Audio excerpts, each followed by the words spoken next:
leaving those lurkers and insectoid races behind, what could you tell us about the Arkturians? Branches of the so-called Arkturians. There are 3 big related species: the Esliantiplex, the Devonians, and the Corinthians. Space area, region of boots, full of swamps. Total area, countless planets. They are 3 species, very ancient and non-Lyrian. They are more similar to the branches of the Andromedans and to Celeano, subspecies of Andromedans. High amphibian DNA content, very advanced spiritually and technologically. They are said to be among the most advanced technologically and spiritually of the galaxy. They are known as grand builders with extraordinary ingenuity for artifacts. Many very good shipbuilding there, dry docks placed there. They trade them for other technology or material like raw ore. Lots of freighter ships going and coming out of that region. See it as Space Detroit. It is called Void Region because it is said to be a place where there are nearly no stars compared to other places. Humans are looking at the void like or as if it had nothing there, when it only has a lesser star density, less stars. Appearance: short, rarely exceed 150 centimeters, with an average of 130 and 140 centimeters of height. Large heads disproportionate to body size. Large almond-shaped eyes and large mouth. However, very beautiful aesthetically speaking. Skin of various colors, from brown to purple, with brown or red spots.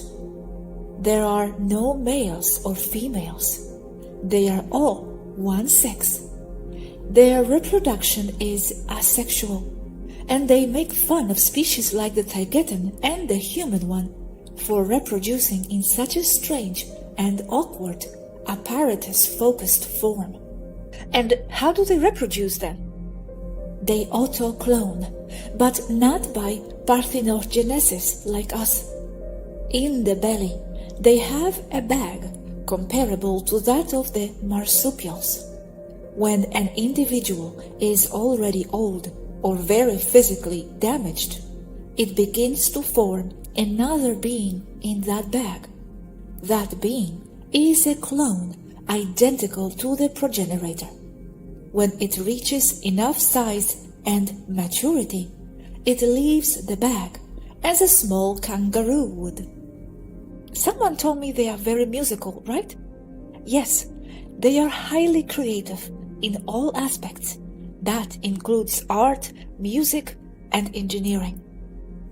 And you know them well? Yes, very well. Returning to the reproduction, the progenitor's awareness passes to that of the small creature or baby. It's the same person. When the maturation process ends, even though it is still very small, the baby Esliantiplex, Devonian or Corinthian will leave the old adult body and only inhabit the little one, leaving the larger body to die for lack of consciousness attention. The little one is totally capable of surviving and taking care of itself. They are born 100% independent. They continue their life where they have left off with the previous body.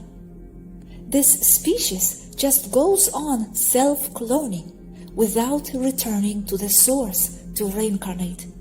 It just renews itself automatically, only reincarnating if it dies by accident or something similar.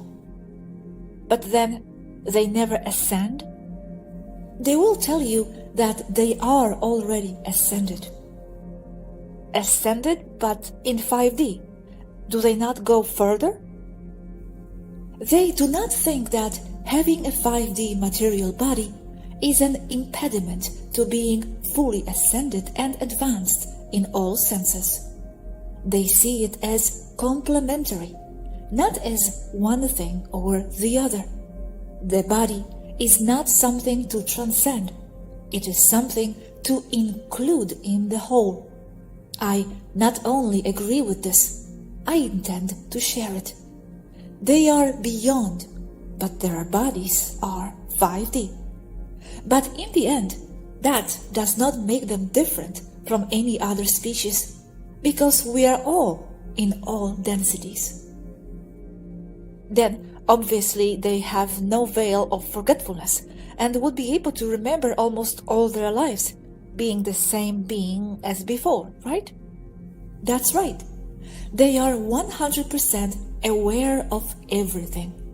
We, for example, remember who we have been in previous incarnations, but they are still different incarnations.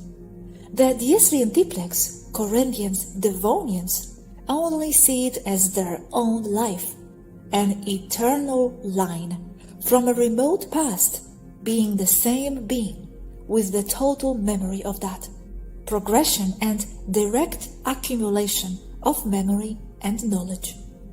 They forget whatever they decide to forget. They do not die per se. They are constantly renewed, just as a nail that keeps growing. Wow. And linearly speaking, how old are they? Is it possible to look at it like this? Or are they simply eternal and remember everything from always? Once again, age sharing is only a reference for understanding. Here and with them, time is not a factor. They just are. Then there is always the same number of individuals. There are no new ones generated. Yes, new ones are generated because some have multiple descendants. And yes, those are the same person as the original. And in fact, all the Dieslientiplex, Corinthians, Devonians are highly connected telepathically. It can be interpreted that they are the same collective individual. Not that they have hive mind. It is not like that. Each one is different, with their own personality. And it is even known that they can argue with each other, as they are mostly logical but can be highly temperamental. And why have they programmed themselves to self-renew this way, and not just stay in the same body and never die? Because by their own ideas as a species, it is what they have decided, to have a finite face. Interesting. And that idea about not needing to transcend the 5D body, but you yourself, you do want to go to 7D, no? Beyond the physical body. I believe that I also want that at some point. I am already there.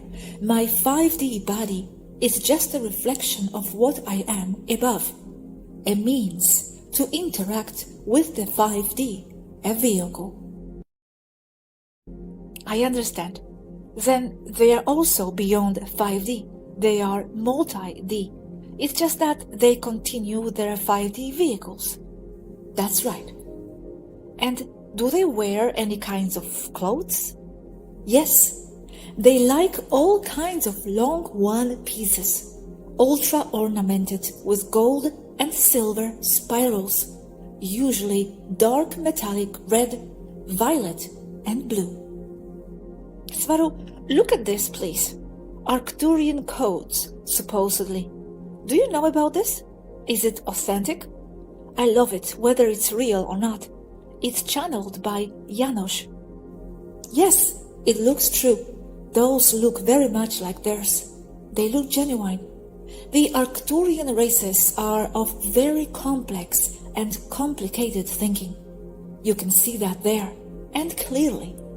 Also, the Arkturians are the races that make the most crop circles, And what do you see there, Swaruu, in these images? What do I see in the images? I see countless things. I see people. I see energy signals from people as individual seals of dynamic energy. I also see objects and energy flow, being vital energy of chi or electromagnetic and gravitational energy. All obey the advanced fractal geometry patterns. And how do they affect people who are looking at them? I have these cards at home. When a person sees something that reminds them or makes them associated with personal things, this activates their memory, awakening the person and his consciousness, and with that activating his DNA. That is a consequence of the activation of consciousness and not the other way around. Consciousness always comes first and never as a consequence of DNA. Look at this type with circles. They are my favorites. 3, 6, 9.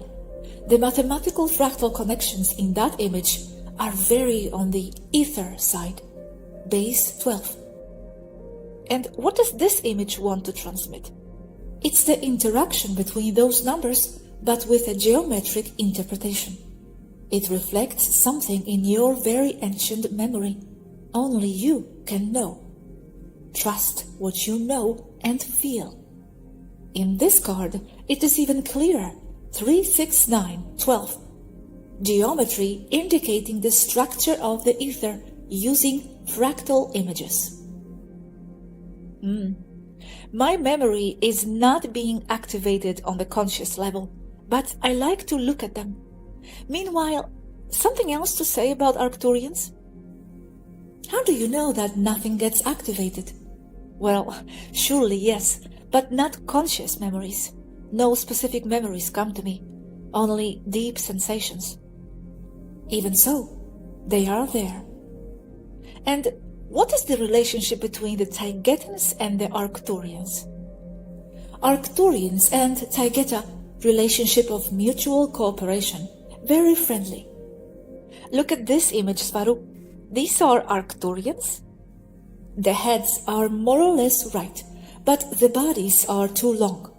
Those look more like Andromeda bodies and have breasts.